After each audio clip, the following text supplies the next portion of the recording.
Bem-vindo ao canal Informação Cristã. O nosso desejo é que você seja abençoado, e que se possível nos abençoe também, se inscrevendo, dando um like, e compartilhando com mais pessoas, para que essas mensagens alcancem o maior número de vidas. Ajude o canal Informação Cristã a crescer, para que o nosso trabalho alcance o nosso objetivo de evangelização. Muito obrigado e que Deus te abençoe.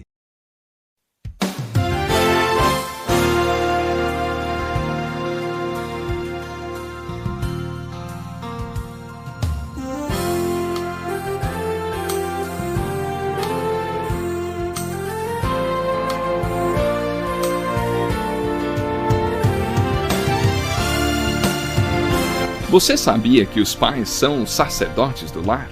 Eles devem não somente falar de Deus para os filhos, mas principalmente falar de seus filhos para Deus.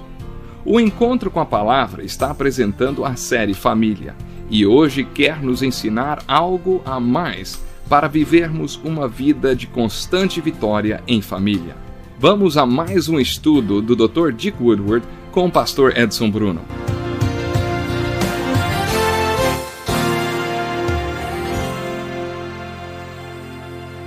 Estamos aqui para mais um tempo de estudo da Bíblia. Este é o nosso encontro com a Palavra. Pegue sua Bíblia, acomode-se, para juntos descobrirmos mais uma parte do que ela fala sobre a lei do casamento e da família. No último programa falamos da importância de haver compreensão entre o casal para que estejam preparados para as crises que certamente atingem todo o casamento. Terminamos o programa falando sobre algumas dessas crises. Infidelidade, a crise por causa da divergência quanto à criação dos filhos. Faltou ainda falarmos sobre uma terceira crise que foi apenas mencionada, a crise da meia-idade. O autor Jim Calmey escreveu um livro chamado A Crise da Meia-Idade. Ele foi pastor e passou por ela.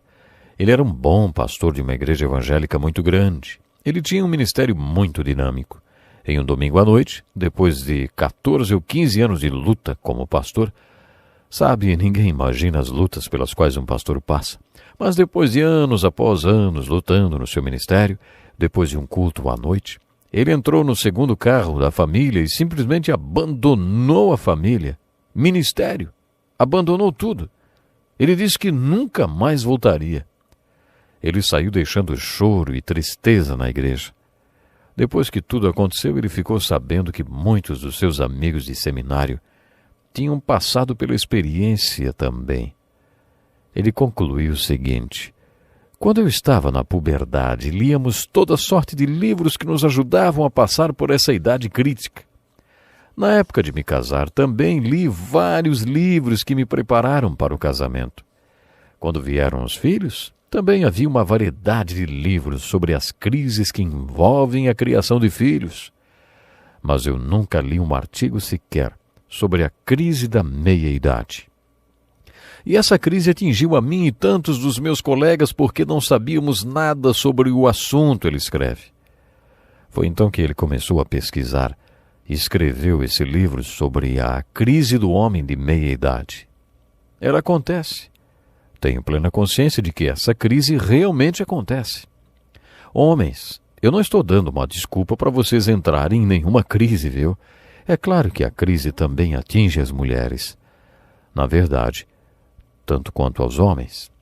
Segundo Jim Calmey, existe a crise de identidade pessoal. Todas aquelas perguntas que já vimos. Quem sou eu? O que eu sou? De onde vim? Para onde estou indo? Atingem a pessoa e ela começa a pensar que não é quem deveria ser, nem é o que deveria ser, não está onde deveria estar, e já passou tanto tempo e tal. Aí ela conclui que se tiver que fazer alguma coisa, tem que ser agora. Esse é um tipo de crise de meia-idade. Outro tipo de crise foi denominada de crise da compensação atrasada da meia-idade. Imagine um homem super bem-sucedido em tudo que faz, com boa formação acadêmica e vida profissional bem-sucedida. Quando ele chega nesse ponto, já tem uns 35 a 40 anos. Aí ele começa a achar que nunca aproveitou a vida, sempre só trabalhou e estudou. Foi o que aconteceu com esse pastor. Ele largou sua mulher com 2 filhos e durante 2 anos fez o que quis. Parecia até um colegial. Graças a Deus, Ele e sua esposa passaram por um aconselhamento pastoral. Alguns anos atrás eles estiveram em nossa igreja e estavam super bem e felizes. Eles realmente passaram por essa crise e a superaram quando ele percebeu que já tinha o que queria. Muitas pessoas são atingidas por essa crise e depois percebem que já tinham o que queriam, mas tinham que provar aquilo. Essa é a crise. Há mais uma crise que está bem próxima dessa, e Jim Conway, a chamada de crise do então era isso, As pessoas de 40 e poucos anos podem começar a pensar assim. Já cheguei no topo da vida e agora vou começar a descer. Será que a vida é isso? Tenho que ter certeza, tenho que descobrir. É aí que começa a crise de meia-idade. Sabe, assim escreve o pastor Dick Woodward, nosso professor. Eu mesmo já passei por isso. Eu passei por um período de 10 anos no meu ministério, que foi muito difícil. Eu estava sempre muito ocupado, correndo de um lado para outro. Eu gostava muito do que fazia, e o fazia com prazer. Eu não tinha nenhum hobby e nem tirava dias de folga.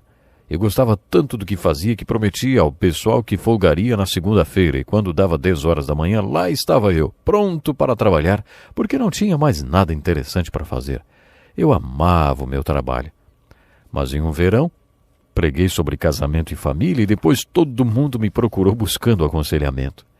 O pessoal da igreja estava viajando e eu tive que cuidar de tudo sozinho. Fiquei exausto e nunca vou me esquecer. Pedi demissão e saí da igreja. Horas depois, minha esposa, eu e 2 dos nossos filhos mais novos estávamos passeando de carro e passamos por uma casa funerária. Agradeci a Deus porque não tinha mais que ir lá. Naquela semana eu tinha feito o funeral de 3 crianças. Uma das crianças morreu de repente no berço. Outra havia morrido afogada na piscina e outra foi atropelada por um carro. Além disso, eu sempre trabalhava sob pressão. Eu passei por aquela casa funerária, pelo hospital e até pela igreja e agradeci a Deus porque não precisava mais ir a nenhum daqueles lugares, nem na igreja. Você já ouviu a história de um homem que não queria ir à igreja? Aí sua mulher entrou no quarto, abriu as cortinas e começou a puxá-lo para fora da cama? Ele dizia, eu não quero ir, lá só tem gente hipócrita, ir à igreja para quê? Ela continuava insistindo, até que pegou uma toalha molhada e passou no rosto dele. Ele ficou muito bravo e perguntou, me dê 3 razões para eu ir à igreja, me dê. Ela respondeu, tá bom, hoje é domingo.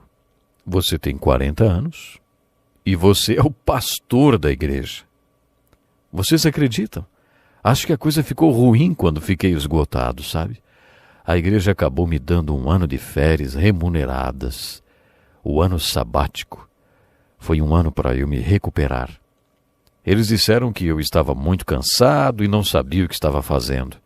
No seu livro Aprendendo a Envelhecer, o Dr. Paul Thorne diz que uma das maneiras para evitar esses episódios é trocar a área profissional algumas vezes. Não faça a mesma coisa durante 40 ou 45 anos. Ele foi médico antes de se tornar um psiquiatra e depois se tornou um palestrante e escritor. Quando escreveu o livro, ele já tinha 73 anos. Ele disse que pode ser que você não esteja esgotado, mas, se não se cuidar, a crise pode pegá-lo de surpresa. A compreensão entre o casal será de grande ajuda quando a crise de meia-idade chegar. Todos esses elos que vimos são dimensões da unidade no casamento. Veremos agora o 5º elo, que chamamos de a expressão de alegria da unidade. Vamos recapitular um pouco. Já falamos sobre o elo da comunicação. Esse elo é a ferramenta que mantém a unidade. Se vocês se comunicarem, poderão trabalhar a unidade do casamento. Se não houver comunicação, aí não tem como dar certo. A compatibilidade, como dissemos, é a evidência da unidade. O amor é a dinâmica que impulsiona a unidade. E a compreensão é o crescimento da unidade. O sexo é a intimidade física do casamento e a expressão de alegria da unidade. Deus nos criou macho e fêmea e junto com o macho e a fêmea também criou a beleza do sexo. Na descrição da criação vemos que Deus olha para tudo que criou e diz que está bom. Mas quando ele criou o sexo, sabe o que Deus diz? Ele diz, muito bom. E depois Deus começa a dizer, não é bom, não é bom. Não é bom que o ser humano esteja só. Ele nos colocou todos em família e quando criou macho e fêmea, também criou a expressão de comunicação mais inocente que pode existir. Vocês se lembram que dissemos que os dois estavam juntos e o nome deles era homem. Não homens, mas homem. Eles eram uma só carne quando foram unidos, a unidade física. Quando revemos o relato da criação, quando Deus criou o sexo, devemos notar que Deus fez o sexo para a procriação. Isso é meio óbvio, né?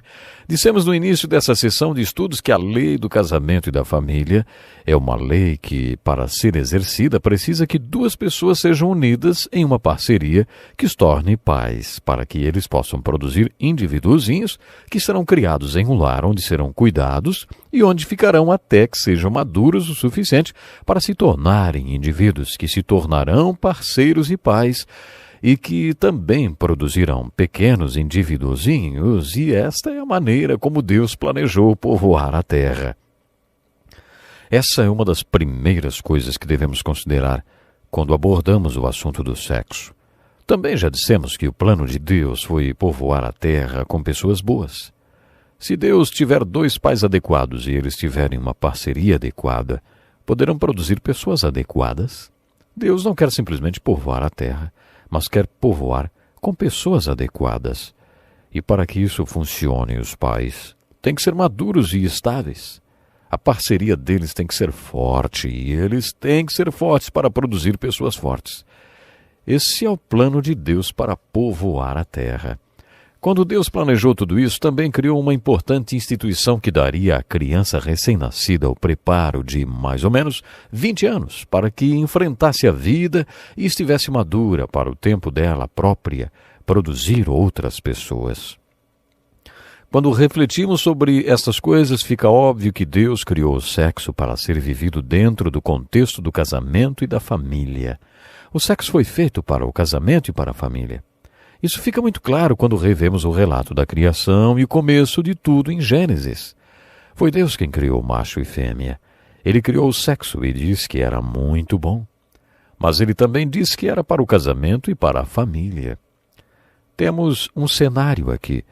Quero antes dizer que amo os homossexuais tanto quanto amo qualquer outra pessoa e que acho que devemos alcançá-los com o nosso amor. Mas isso não significa que vou dizer a eles que o estilo de vida deles é uma questão de preferência e que a aceito. Nem que aceito o casamento entre homossexuais, nem que eles sejam ministros, simplesmente porque eles não se encaixam nesse cenário. Não foi isso que Deus quis dizer quando criou o sexo e disse que era destinado para o contexto do casamento e da família. E não se esqueça da família em todo esse contexto. Estes ensinamentos nos fazem perceber a importância vital do casal cristão na questão do projeto família. Já dissemos que a decisão de casar deve estar baseada na orientação divina. O que é o casamento aos olhos de Deus? Portanto, que Deus uniu, ninguém separe. Este é um casamento aos olhos de Deus. É para isso que Deus uniu. O casamento, a decisão de se casar, deve estar baseada na orientação divina. É um assunto muito extenso esse, e vamos abordá-lo no próximo programa. Esteja conosco então, até lá. Deus lhe abençoe. Que lição importantíssima. Obrigado, Pastor Edson Bruno. Prezado ouvinte, coloque em prática o que você ouviu aqui. Sem dúvida, sua vida será grandemente abençoada. Este é um estudo escrito pelo Dr. Dick Woodward, na voz do Pastor Edson Bruno. Escreva-nos e solicite o material. Nosso endereço é Encontro com a Palavra, Caixa Postal 2011, CEP 89201-970, Joinville, Santa Catarina. Até o nosso próximo Encontro com a Palavra.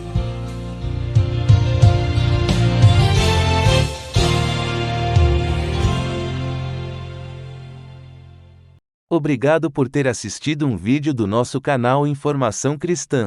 Esperamos que ele tenha edificado a sua vida e também da sua família. Pedimos que por favor se inscreva no nosso canal, dê um like e compartilhe esse vídeo para o maior número de pessoas, para que elas também sejam edificadas e alcançadas pela palavra do nosso Deus. Que Deus te abençoe e até o próximo vídeo.